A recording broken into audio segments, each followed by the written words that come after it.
Okay, so just for the sake of the recording, I'll reintroduce myself. My name is Brittany Patty. I'm the communications coordinator at the School of Fashion, and I'm joined here by my colleague, Nikki Macropolis, who is the academic coordinator for the School of Fashion. We're both very excited to see how many people have turned out today for our non-academic requirements, aka the Fashion Portfolio Workshop. So without further ado, we're going to get started. I know that there are lots of questions about the portfolio, and I really hope that this presentation covers everything for you. But if you have any remaining questions towards the end of the presentation, we will be doing a live Q&A portion. I know that some of you submitted questions in advance, so we will be getting to those as well. Some of them will also be answered in this presentation, so that's great. And then Nikki will also be monitoring the chat throughout this presentation. If there are any questions that come up throughout, if you need me to repeat anything like that, but we will be taking time to answer some questions towards the end. All right, so let's get started. At this point, some of you might have, I already went too far. Oh, you know what? I think this is the wrong one. Give me 2 seconds. Nope. I was just gonna, it's okay. I was just gonna add, feel free to direct message me your questions if you prefer that way, or you can obviously share with everyone as well. Perfect. Thanks, Nikki. So I actually just realized that the slides were out of order. Of course they are. I checked it a million times and this is not the way that I wanted to have them, but doesn't really matter. So I'm just going to go and start with a quick overview of the fashion program. So it is a full-time 4-year undergraduate degree. You get a Bachelor of Design in Fashion. It is a full-time program at a university, so you get a university degree out of it, which leads you to be able to pursue further education if you do choose to do that after graduation. With the program, there is an internship, which is like a co-op style work placement where you will get work hours experience. In addition to that, you will get a professional development experience through a series of university-led workshops. And a big question we get asked a lot is how many students do we admit every year? And every year we admit 200 students. So every class size is around 200, and that's the program. Once you are in the program, you can choose to concentrate in a field of study. We have 5 different concentrations that are available. And I'm not going to go over them in too much depth today because I really want to focus on the application component. And I know a lot of you, since you've reached this stage in your application process, are probably a little bit acquainted with the program already. So I will just overview that we do have 5 different areas of concentration once you are enrolled in the program. But at the admissions level and at the application level, we don't segment the program. So you will apply on OUAC or however you choose to apply to TMU. You will apply to the fashion program. And that is just how you apply. And then once you are enrolled in the program, you might be able to choose an area of study. You can also pick and choose electives from all the different areas of concentration. So you aren't necessarily restricted to just one concentration. You can pick and choose your electives however you want. And that's how our program is set up. But like I said, at this point, you're probably a little bit familiar with that already if you're interested in coming to the program. And if not, there's a lot of information on our prospective students section of the School of Fashion website. And we will be continuing to have kind of presentations about the program throughout into the new year. So I'm going to skip that slide because it wasn't supposed to be in it. It's just about your different things you can pursue after the program. But I know the main focus of the program of this presentation today is about how to apply to the School of Fashion. So the biggest thing that you need to know is the School of Fashion, your application is 2 different parts. So you're required to submit academic requirements, which is your grades and your transcript and what you did in high school. And if you've already gone to university, what you've done then and all that stuff. You are required to submit this to TMU, which you will do through OUAC if you're an Ontario high school student, or what you will do through the different forms or methods if you are an international student or from a different province. You will apply accordingly academically. So this is where you apply to the program and the university accepts your grades, accepts your transcripts, any kind of supplementary information you need regarding your academics. You will submit all of that to the university. The fashion program, which is Nikki and I, we accept your non-academic requirements. So this is what is called a grades plus program, which means you're going to send us your grades, but you're also going to send us something else. And that's the portfolio. And that's what we're going to talk about today. We're not really going to focus on grades today because it's not us that takes a look at your grades. It is only the registrar, admissions, the TMU admissions team. They take a look at all of your grades. We don't even see your grades. We only see your portfolio. So that is the main focus for us, and we're the ones who review it. Now, your portfolio is composed of two different things. One is a written statement of intent, and the second part is your 4 creative portfolio pieces. And that's really what we're going to explain to you today: what to include in the statement of intent, how to format your statement of intent, how long should it be, what should you write about, all of that stuff. And then we're going to really dive into the portfolio pieces, the options for what to include, how to include them, how to format your portfolio, and some tips and tricks for how to make your portfolio successful or stand out, and how to put together a really strong portfolio. So remember, your application to the program consists of 2 things. You have to submit your grades first, and then you submit your non-academic requirements to us. So let's get started with talking about the statement of intent. Now, the statement of intent is a short 500-word essay statement that is more of a personal reflection versus a kind of 5-paragraph essay. We really want you to reflect on the statement and the question in a personal way, and consider your personal experiences when writing about this, writing your response to the question. You can include research, you can include other quotes, you can include stuff that you've heard and learned from elsewhere, but we really want to tie it back to what you think and your perspectives. The reason for this is this is the essay statement here. We want you to draw upon your personal experience and tell us about your interest in fashion. So why you're interested in the fashion industry, in fashion as in apparel, and fashion as in construction, any way you choose to interface with fashion. Why are you interested in it? And we also want to know why you want to pursue specifically a Bachelor of Design in fashion. Why do you want to come to the university? What do you think you will learn from us here? And how we want you to reflect on this is we want you to think about an important issue in fashion and its potential solutions. So the first thing is we want you to think about a problem that you might have seen in fashion. We've listed some examples here. It could be cultural appropriation, diversity and inclusion, fashion activism, sustainability, but it could also be something of your choice that you've noticed within the fashion industry, or something that you might have experienced when trying to interact with the fashion industry before. And the most important part about this is we want you to identify the problem, of course, and be articulate about what the problem is, but we want you to start to think of creative solutions for it. We want you to think about, if you were in fashion, put yourself in the shoes of somebody who's studied in the program, who's in the fashion industry, and we want you to think about what you would do to solve the problem. Now, I know that sounds like a very big ask for 500 words, but we really just want to see that you're starting to think about problem and solution. A lot of university is solving problems, whether it be not just math problems, but any kind of assignment that you get. You're given something to do, and you have to think about how to do it yourself. So that's what we really want to see, that you're starting to think about that here. We also, at the School of Fashion, have 3 kind of guiding principles that inform our curriculum and inform our projects. And those are sustainability, inclusion, and decolonization. And we really want students to think about that in the projects that they do while they're in school. So the reason we've included kind of these ideas in the statement of intent is we really want to see that you're starting to think about these ideas before you even come to university. We also want to evaluate your writing skills and your writing style to see where you're at before enrolling in the program. So that's why it's limited to about 500 words. You know, we want to see that you're concise, that it's edited, that it flows nicely. And the way that you're going to submit the statement of intent is you're going to write it on your own in any kind of word processing app that you choose, whether that be Google Docs, Microsoft Word, Pages, anything that you use. And you're going to copy the text and you're going to paste it into our slide room portal. I'm getting a little ahead of myself by using the word slide room, but basically you're going to write the text outside of the portal, and you're going to copy and paste it into the portal.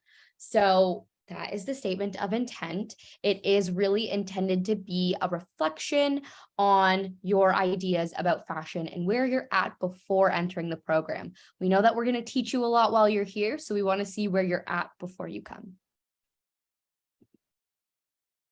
Okay, the next and the biggest part of the portfolio is 4 creative portfolio pieces. We want to see 4 finished pieces of your best creative work or samples of writing that display your skills or your interest in fashion. So the goal of these portfolio pieces is to show both your creativity and your technical skills and how it applies to fashion.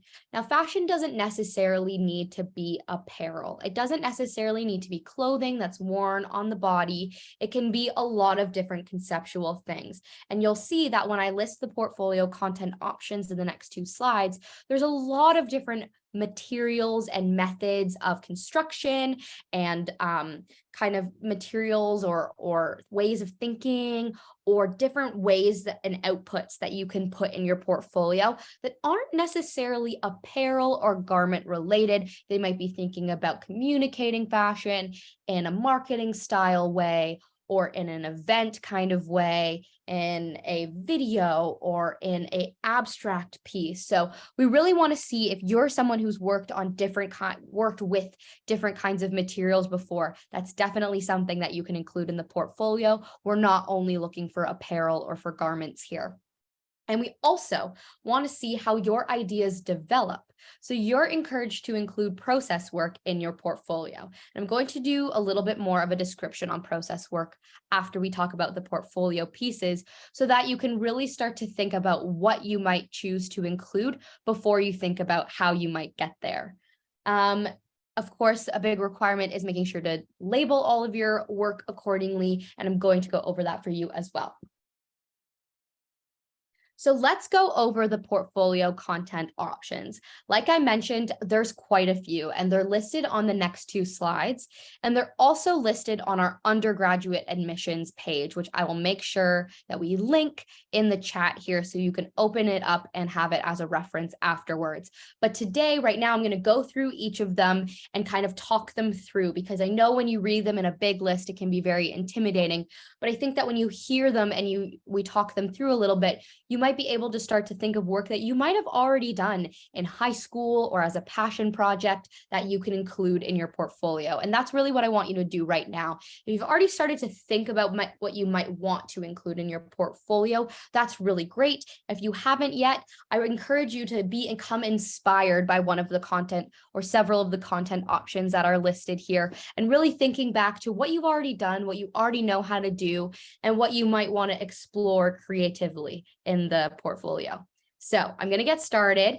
It is a lot, and I'm going to be listing them and talking through them. So at any point, if you have a question, please drop it in the chat, and I see it too, and Nikki will be able to answer it for me. But yeah, we're just going to get started and talking through them. So the first thing that you can include is a piece of writing. And this is a way to show us your writing skills or your thinking outside of the statement of intent. Now, this can be a little bit more academic, whether it be like an actual essay you've submitted, if it's about the idea of fashion or the industry or social justice or something like that, you can include an academic piece of writing. It could also be creative writing if you've written something fiction or nonfiction, like a journal article, as listed as an option, a blog post, something in print or anything like that. Or it could be a little bit more creative and a little bit more abstract in terms of poetry, long form, short form, something like that. Keep in mind when you are submitting a piece of writing that the length will be, depending on the length of it, a reviewer might not be able to read all of it. So make sure to include the highlights reel of something that you've written. And if you have an abstract, it's good to include that at the top of the document, everything like that. But if you've already started doing fashion writing, this is a great place to include that. And this can be different if you maybe have a Substack or a blog or something like that, you could include it here.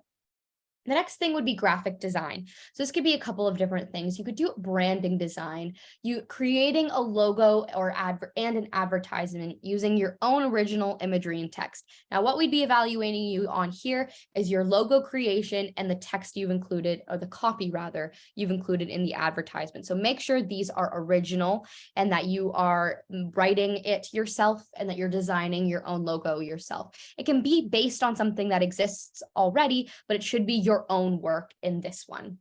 Another thing would be a social media campaign. So you could promote an idea through a platform of your choice. Now, this is where you could include something that already exists, but you have to create the original design for it and the original strategy for it. So if it's a brand that already exists, you're going to want to think of new imagery, original imagery, and an original strategy for what you're promoting, and include in this graphic, so anything you've designed, and a written description of your strategy. This could be Instagram stories, it could be Instagram graphics, it could be actual ads that are in feed or something like that. It doesn't necessarily need to be like organic content. It could be anything like that, but make sure to identify the parts of it that are original. Next is where you kind of get to start to think, if you've taken art classes in high school or beyond, this might be an area where you can show us the interdisciplinary nature of your skills. So if you're somebody who has done traditional fine art media before, this could be painting or printmaking, sculpture making, anything like that, you could include something like that here. And it could be a little bit more abstractly related to fashion, or you could use it to show a diversity of your skills. Another way you could show that would be through illustration, either that be a fashion figure, so a figure drawing of somebody wearing a garment, or a garment design doesn't need to be on a figure. You could also do an accessory or a product illustration. This would be whatever medium you want, whether it be digital, full media. I realize I just cut out there. I don't know if my audio cut out, but can everybody hear? You're good now. Okay, cool. I think my camera glitched a little bit. I saw it slow down. So I'll just repeat the illustration or drawing. It could be traditional media or digital media. And then photography as well. And this could be abstract, whether it's kind of like a little bit more editorial style, or it could be product focused. If you're interested in like e-commerce and marketing stuff for a website, you could do photography in that style. Okay, next is something we get questions about a lot, whether it be somebody's interested in jewelry making or traditional craft work. You can include an accessory or a textile design. So an accessory design could be an illustration. So you could it be computer rendered or traditionally rendered, or you could actually create a prototype and then take photographs of that prototype. So if you're interested in jewelry making and you make physical jewelry pieces, take photographs of those and submit them for us. It could be jewelry, a hat, a purse, shoes, something like that, or whatever you want. Also include a short description here. And then a textile design could be any kind of traditional textile weaving, beadwork, making of that form, or a print design. So if you've designed a textile repeat or a textile on the surface, you could include that as well. And with this, if you've done it physically, take photos. And if you've done it digitally or if you've sketched it, you can scan it. I see questions coming in, and I'm going to answer some of these towards the end of this section. So I'll loop back to the questions about the portfolio pieces before we move on. Okay, the last 4 categories here are clothing and accessories. So if you are already skilled at sewing and construction, you can submit a sewn garment to us. It used to be, we get a lot of questions about whether it's required to submit a sewn garment. It is one of the options, but it is not necessarily necessary to include it in the portfolio. But if you already know how to sew and you either drafted your own pattern or you're using a commercial pattern, you can include this here. We also get questions about this a lot, and I think it's really cool that, you know, a lot of people are thinking about this is creative upuse. So if you've upcycled a garment or you've creatively worked on a piece, you could include that as well, identifying to us what parts of it that you've changed. The next could be a fashion business proposal. So if you have a new business idea or a product idea, include a proposal for us, and concept ideas, preliminary sketches or photos if you've prototyped something. or marketing plan for a fashion brand. And this would be more descriptive versus the social media campaign, where you'd be including a description of the marketing plan as well as concept sketches and photos. And this could be a little bit more robust than just social media. It could be like traditional media as well, like subway ads or billboards or TV spots or something like that. And you're just going to describe those here and include preliminary concepts. Finally, the last one that is a little bit described for you would be a fashion event. So if you've participated or planned a fashion event, you can include your contribution in a descriptive way. You can include photos as well of the event or any related materials. If you designed the program or if your materials were in the fashion show, you can include those as well. You're going to want to describe that participation to us. And finally, the last option is your own choice. So within all of these portfolio content options, we really do offer the flexibility for you to kind of riff on them, use them as inspiration, and submit something that is your own choice. So if you come up with an idea that loosely fits one of these, an example of this would be crochet art or quilt making. I've gotten a lot of questions about that in the past couple of years. It doesn't necessarily fall under sewn garment or pattern or accessory making, but it is kind of close to the both of those, and it does show a technical skill. You can include something like that under the idea of your own choice. So now that I've listed all of those, what you're going to do is you're going to pick 4 to share with us. You're going to pick 4 different ones. And what we really want to see in those 4 different options is we want to see a breadth of your creativity and your technical skills. So if you know you're really, really good at sewing already, it might not be the most beneficial to submit 4 different garments that are the same to us. So 4 dresses, we kind of want to see different ways that you have become skilled at something. So if I'll use the garment idea again, if you submit a dress to us, perhaps the second piece is shows that you know how to install a zipper, or it's a little more tailored, or draping or something like that. So you're showing us that you have different skills. You can definitely submit more than one of the same content option, but we want to see that you're thinking differently about different skills. If you submit an accessory design, maybe show us 2 different ways of drawing or prototyping. Maybe one of them is a physical prototype that you made. The other one is a drawing that you've sketched out and created a concept for. So really trying to show us all of your different skills as you go along. Okay, so I see some questions in here, and I'm going to answer a couple of them now, and then I'm going to answer some of them towards the end because I do think that some of them will fit there. Okay, the first one is there a preference between digital and on paper? No, there is not.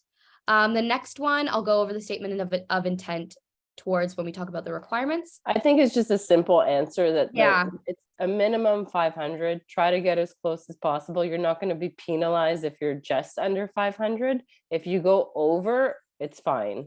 It cuts you off at 600 words, so you can't. So that's yeah. Okay. That is the exact answer for that. But if you were at 525 words because you're finishing a sentence, then that's okay.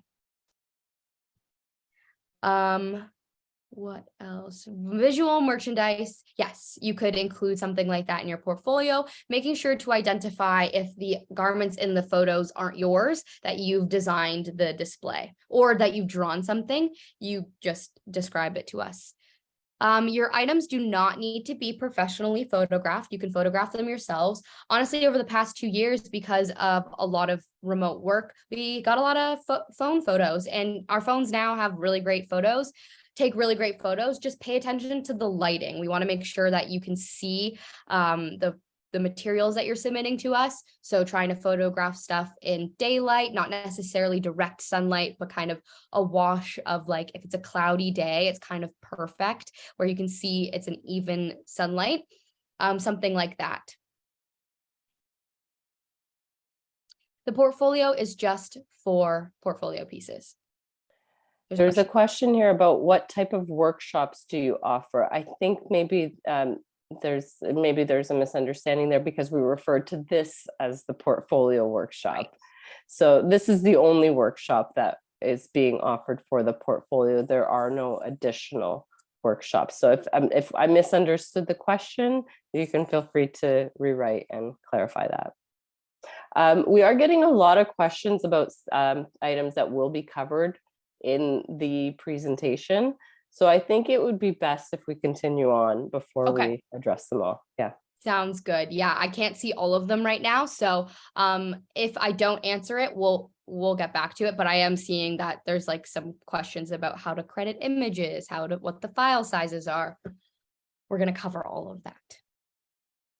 So I'm going to move on. The next thing I'm going to talk about is best practices. And this is kind of the part of the presentation that you won't get if you just read our website and just read the submission instructions on there. This is kind of what we want to talk to you about in regards to making the best possible portfolio submission. So when you're going into creating a portfolio, we want you to think about 4 different things. The first thing is creativity and technical skills. What are you passionate about? What kind of creativity do you want to express to us? What have you already started to do? What are you creative about? Thinking about that. And then also thinking about what technical skills you already possess that can support your creativity.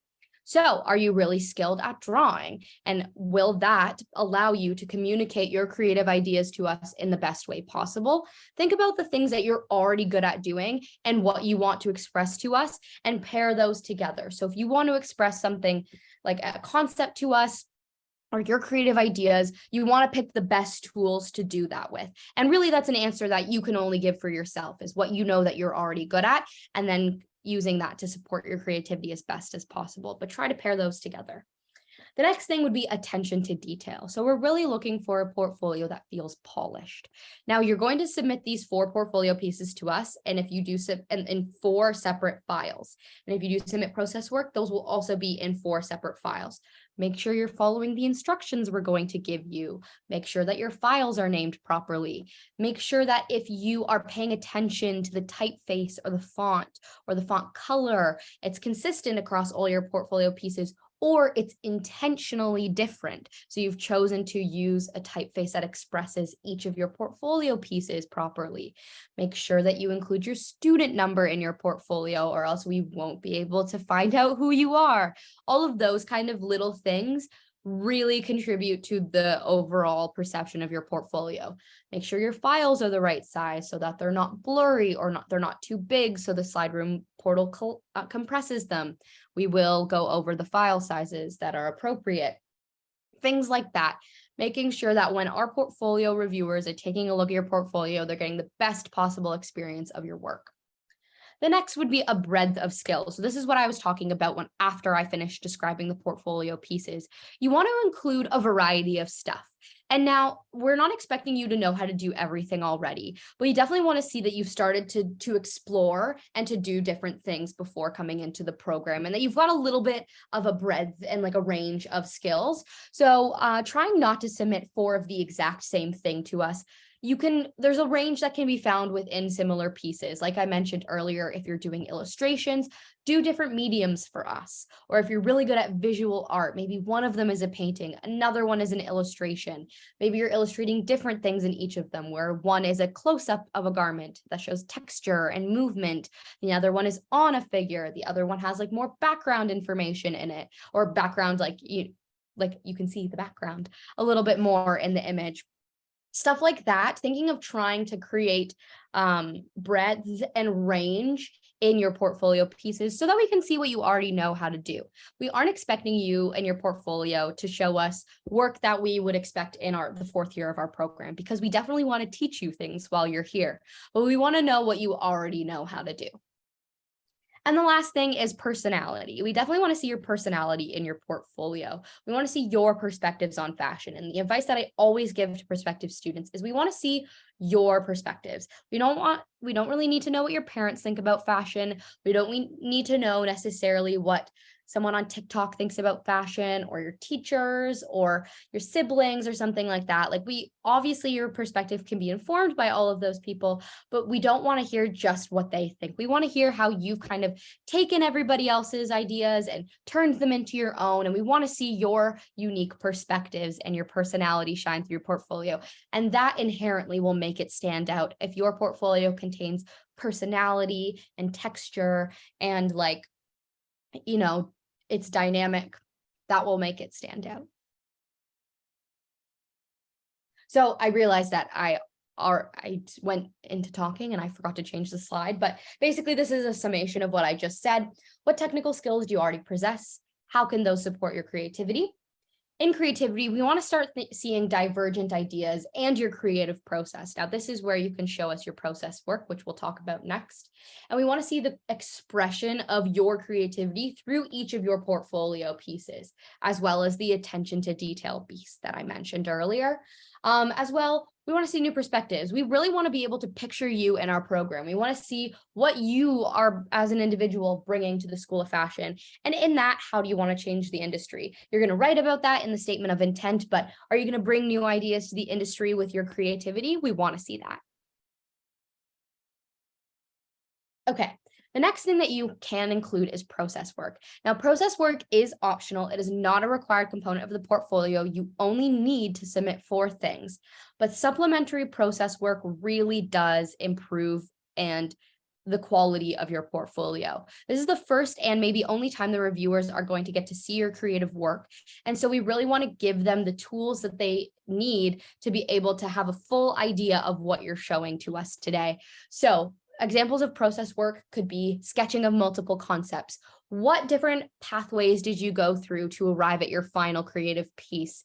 Did you explore different materials while you were working on something? If you did a prototype, did you start with one type of textile and then you decided that wasn't working, so you sewed it a different way in it? Or did you start with one color of bead on your jewelry, but then that didn't work? All those kinds of things. If you're exploring different materials, taking photographs along the way is totally cool.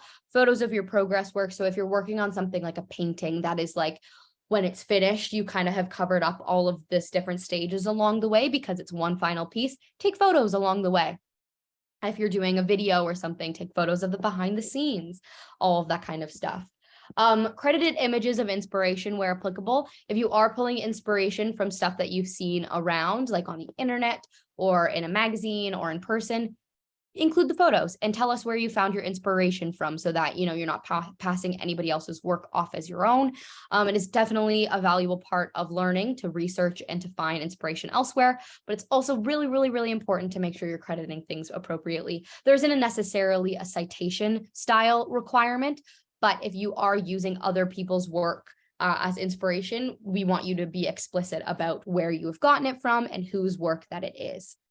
And then finally, notes and related research. Not everybody is super visual when it comes to their brainstorming. So if you've taken notes or you've done a little bit of research that goes into even a creative piece, you can include that here. And it really just shows that you've started to think about the whole process that goes into creating something.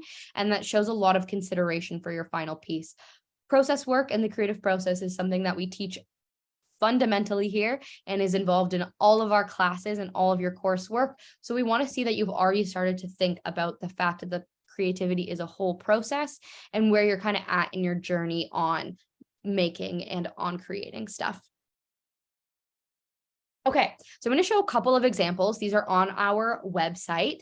Now we don't show whole portfolio pieces. These are all from different students. And I'm just going to show you kind of a couple of pieces for inspiration. They're on our website too, so if you go, you can go back and look at them. This is an example of a publication layout. This is an example of something that a student created materially. I think it looks like it's done from paper mache or from clay. This is an example of a textile design. You can see their inspiration image here and the way that they've styled this garment. They've cited that they're from Stella McCartney and that this bag is not their original design either, but they've created this textile motif and put it on a t-shirt, or that's not really a t-shirt, that's a blouse. And they've put it on this shirt here. And they've also shown us that they can do composition, collage work, and illustration work as well. And this is digitally rendered. This is an example of a collage piece where the student had taken photos, composed them together in a kind of unique way. This had a greater story to it as well, but this is kind of the final piece that came about.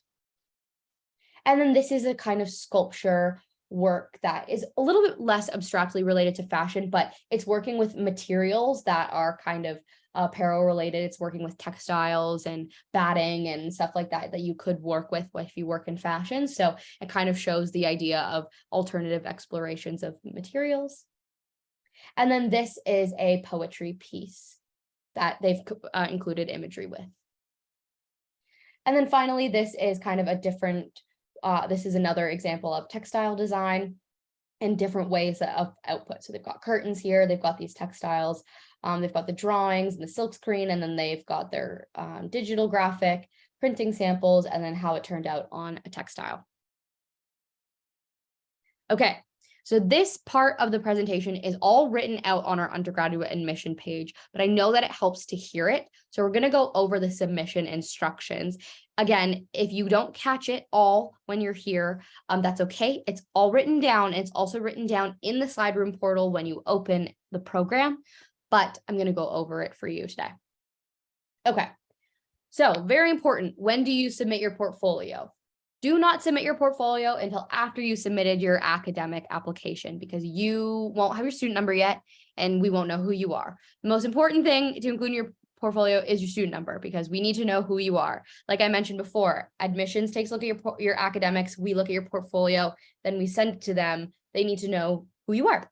So once you apply academically through OUAC or through the additional supplemental forms, you'll receive an email acknowledgement, not from us, of your application, and that email will include your TMU student number. You'll also get access to the Choose TMU student portal and all that good stuff. If you've applied already, you'll know what I'm talking about. If you've applied to other programs at TMU or even at other universities already, it's a pretty similar process across the board for Ontario universities. You need to make sure to include your TMU student number on all the materials that you submit. You're going to include it in the file name. I'll show you that on a following slide. And you're required to submit your portfolio and statement of intent via a portal called Slide Room. So you're not going to submit your portfolio via email, and you're not going to submit it to us on the Choose TMU portal. We will simply not see it if you do that. We want to see all of them on the Slide Room portal. The link to the Slide Room portal is available on the undergraduate admission page. It opened today. So if you've tried to access it before today, you might have sent me an email about it. You might have noticed that it said no programs available. It opened today as of this presentation's completion. So it is open now if your portfolio is finished, but we wanted to give everybody the chance to attend this session before they submitted their portfolio. Now, the deadline. Your non-academic requirements are due February 1st, 2023, or 10 business days from your application submission date, whichever comes later. Now, the reason we have a application submission of February 1st is this is the guaranteed consideration date. And you'll notice that if you're applying to other programs in the creative school or across the university that are grades plus, that this is a similar date across the board. This is the guaranteed consideration date, which means if you apply on or before February 1st, we will definitely have the capacity in the program to take a look at your portfolio, and we will be sending out admissions decisions based on the order of which they came in. So if you apply after February 1st, you can still submit your portfolio to us. Please still submit your portfolio, but all of those portfolios will be considered based on the space left in the program. Now, it really just depends on the volume of applications that we get and the volume of acceptances that we send out. You can still have a chance if you apply after February 1st, but if you really want to make your best chance, you should submit on or before February 1st. Anytime before that, it doesn't matter. So if you submit January 1st, it's considered as equally as if you submit it February 1st. That doesn't matter, but anytime after February 1st, that's when the date matters. So if you applied today and you wait till February 1st to submit your portfolio, that's totally cool. If you apply, I know the OUAC deadline is January sometime. If you apply around then, you can submit on February 1st, all that good stuff. But that's why you want to start thinking about your portfolio now, getting to work on it. Maybe you're going to work on it over the holiday break. Maybe you're going to work on it in January a little bit more, but you want to make sure you submit it on or before February 1st, 2023. Okay. Now, file preparation. This is where there's a lot of words on the screen and there's a lot of different things to consider. But I feel like most people now are really familiar with like file types and stuff like that. So this is pretty new for us to accept our portfolios online. We've been doing it for 3 years now. We used to submit everything by hand. So you had to like take photos and then print them off of your portfolio. But I think everybody's pretty good at digital submissions for stuff now.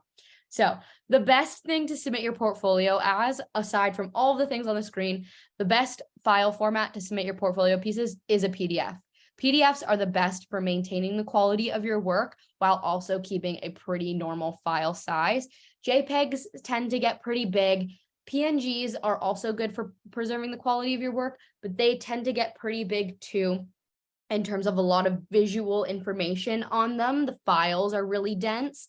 So the slide room portal might compress it and it might end up blurry. PDFs, basically the way that it looks on your screen will be how it looks on our screen. So they're definitely the best to preserve the quality of your work. But if you have a different output that you prefer, you can use that as well. Slide room will compress files that are too big. The file size is way above the standard viewing for web-based viewing, so don't worry about that. You will your work won't be teeny tiny, it'll be the perfect size.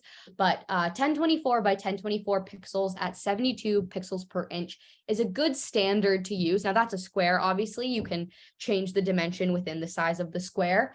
As a general guideline for browser-based viewing, it'll load well on most internets and it'll upload easily for you on your end as well. Images larger than 1280 by 1280 will be resized in slide room. So if you submit something to us that's really, really big, slide room will shrink it and you run the risk of it compressing your work and it ending up blurry. So you definitely don't want to do that. We accept the following file types. Images can be up to 10 megabytes each. Videos can be up to 500 megabytes each or as a link from Vimeo, YouTube, or SoundCloud. Audio files can be 60 megabytes each or as a link, and PDFs can be up to 20 megabytes each. 20 megabytes is a really big PDF, so you definitely have enough space to include your work. We want you to use PDFs where possible for multi-page documents as well. So if you're going to submit your portfolio to us and you have kind of a visual story where it's multiple pages, put those all in one PDF. That way you get to control the order in which the portfolio reviewers view your work. So if it's a photo story or if you have stuff where you want us to see it in order, put it in a multi-page PDF, and you can do that in a bunch of different ways. I'm going to give you program suggestions after. PNGs are great if you're just submitting one photograph. PNGs and PDFs in terms of viewing are pretty similar, but if you have any text or anything, definitely go for a PDF. And do not submit working files if you're using Illustrator, Photoshop, InDesign, or Word doc. The portal won't accept it. It'll tell you right away that your portfolio is not going to be accepted, and that would be why. So we also want you to label your portfolio pieces accordingly. And basically what my suggestion is, this is written out exactly like this on our website. Highlight it, copy, paste, put it in a Word document, and then type out all your info and then copy paste it into the file name when you save your file on like whatever app you're using, because then you're not typing it out every time. You don't run the risk of like making a typo in your name or in the name on when you're saving the file type. You know what I mean? When the file window comes down, you save something, copy and paste the info in there so that it's already good to go. Basically, we just want you to number your portfolio pieces. The order does not matter. We just want you to show us that you've done 4. They will show up in the order of the number 1, 2, 3, 4, but whatever, so you can choose whatever order you want, but the order does not matter. So you're going to label each portfolio piece. The file name is going to say portfolio _ piece. You're going to put the number of it, so 1, 2, 3, or 4, _ your TMU student number. So you're going to want to make sure you have your student number before you apply. Like I said, copy and paste that student number and throw it in every time. For anything else that you submit that's on the same piece, so if you don't do a multi-page PDF, you're going to do A, B, C next to the number accordingly. So for example, if you have 2 pieces for portfolio piece 1, one of them will be called portfolio piece 1A, one of them will be called portfolio piece 1B. And like I said, if you just copy this whole line and you replace everything accordingly for yourself, it'll be really easy. The same thing for the process work. You're just going to replace the word portfolio with process. And that's it. Like I said, this is all on the website. Copy and paste it. Okay, so next I'm going to go over, we're getting towards the end of the presentation, so I will be answering questions soon. I know that there's a lot that have come in. We do also have a little bit of time to answer them at the end and to go over a little bit, but we will get to all your questions. So I have some suggestions for file processing software to work on your portfolio. There's a lot of free options in here, and also if you are familiar with any kind of software, you can use it. Basically, just make sure the output is a PDF, a PNG, JPEG, anything that I mentioned before, and you can use that software. So Google Slides and PowerPoint are really great for creating those multi-page PDFs. You basically just create a PowerPoint, you put all your stuff in the different slides, and then you save it as a PDF. Also, on both of those apps, you can change the dimensions of your slides. So I think they default to 1280 by 1080 or something like that, or 1920 by 1280. It does not matter. It's like a long rectangle. You can change the size of it if you want it to be a square, if you want it to be a tall rectangle this way, you can change that and you can download it as a PDF. Google Slides is free if you have a Google account, which I'm sure most people do. And if you guys use Microsoft with your high school or something, then you have PowerPoint. Next, if you have a Mac operating software, Pages also allows you to save your files as PDFs, and you can adjust the document size in Preview. So if you open something in Preview, which is the default document viewer on Mac, you can adjust the page sizes there. And the document size, you can make the document smaller or bigger if it exceeds the 20 megabyte restriction. In Windows operating softwares, you can adjust the document size in Photos or in Paint. And if you are familiar already with the Adobe Suite, you use it in school, you've used it on your own, you can use any of those programs. Adobe Spark is a free online version of the program, of a couple of the programs. It's kind of similar to Canva. You can totally also use Canva. I don't have it listed here, but I know it's a lot more common now than it even was a couple years ago. Watch with Canva though. You should not be using the built-in stickers and stuff. Because it's not your work. You want to use Canva to put together your work, but you don't want to rely on the built-in stuff to create graphic design pieces because it's not your original work. So you can use Canva to put things together, but don't use Canva necessarily to design things. If you're going to include pre-built stuff, you can use it for its tools and its shapes and stuff. You can, and the pen tool and all that stuff. But if you're going to put stickers or anything that's built into Canva, just watch you're not doing that. InDesign, Illustrator, Photoshop, of course. Adobe Lightroom, you can get a free version for your phone if you take your photos on your phone and you edit them in there. There's also VSCO to edit photos on your phone. Most photo apps now on phones also have editors built right in if you want to edit your photos on there as well. And then if you are a tablet-based creator, you can use Procreate, Adobe Draw, and there are a variety of other free or paid programs. Basically, you just want to make sure that the output is the required file type. Okay, so we're going to go into Q&A. I have some preloaded questions that are probably going to answer some of the questions on here, and then I'm going to go to the chat, and I'm just going to get Nikki to ask me questions that haven't been asked. And I did see I got a couple of direct messages, so I will make sure to read those as well. Okay, so Brittany, just going back to that workshop question, I believe it was in relation to the when you were talking about internship and the workshops that they offer. Got it. Okay, so that's when you're in school. Mm-hmm. You'll be doing professional development workshops like resume building, how to interview, all kinds of stuff like that. But don't worry about that till you're enrolled in the program. Okay.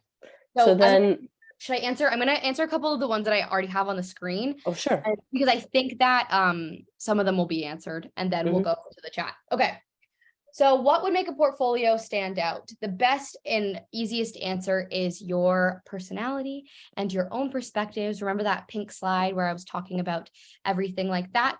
That would be the best option there. This is a very common question. Are you required to have sewing experience prior to applying to the program?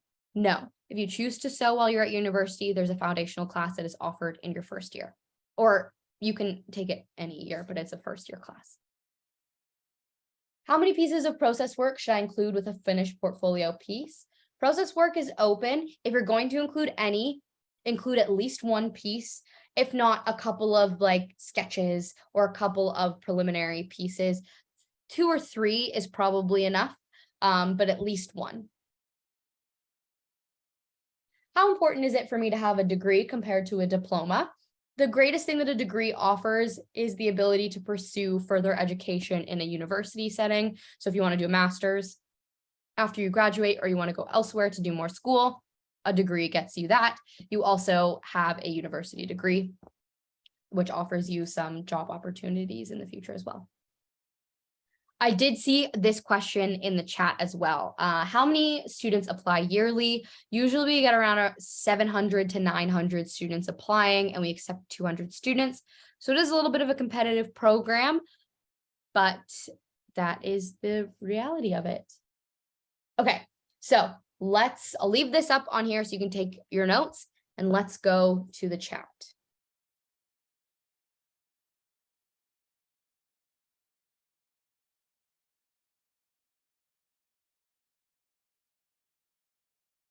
And Cool. that's it. That's it. Cool. Yeah, like I said, the email, I administer the email, and if you have any questions that relate to something that Nikki would be able to answer, I send them to her as well. So if you have any follow-up questions to us, please email us at fashion.admission@ryerson.ca. We do get a high volume of emails, so I might take a couple days to get back to you, but I'll definitely get back to you within at least a week of you asking your question, and towards the portfolio deadline, I'm getting back to people pretty quickly. The university is closed after the 23rd of December. So keep in mind that when we return in January, I'll get back to a lot of your questions then, but there'll be an email responder. So you'll know what day we come back, and you can anticipate your email around that time. But yeah, feel free to reach out, especially if you have any specific questions about your portfolio piece. I will say we don't offer, and this is something that I just want to get ahead of. We don't offer portfolio pre-reviews or kind of screening of portfolios. You can't send me your pieces for me to take a look at or approve. It's really up to you what you choose to put in your portfolio. And that is a skill that we want to see that you've chosen the right thing for your portfolio. And we just don't, because of the volume of applicants we get, we just don't have the capacity to review people's portfolios before they submit them. So you are on your own for that one in a good way. You know, it's something that it's a very big learning opportunity to like put together a portfolio. And I know it can be a little bit intimidating. I mean, I applied to this program. I actually like remember handing my portfolio to Nikki when I applied, because it was like a physical portfolio that I walked into the main office. But I know it is an intimidating time, but it's also very exciting. So please have fun with making your portfolio. It'll definitely shine through if you do. And we are here to answer your questions. And before we go, I'm actually gonna, like I promised, drop our web page that is helpful in there. So this page is our undergraduate admission page, and this is the cheat sheet. This has got everything on it.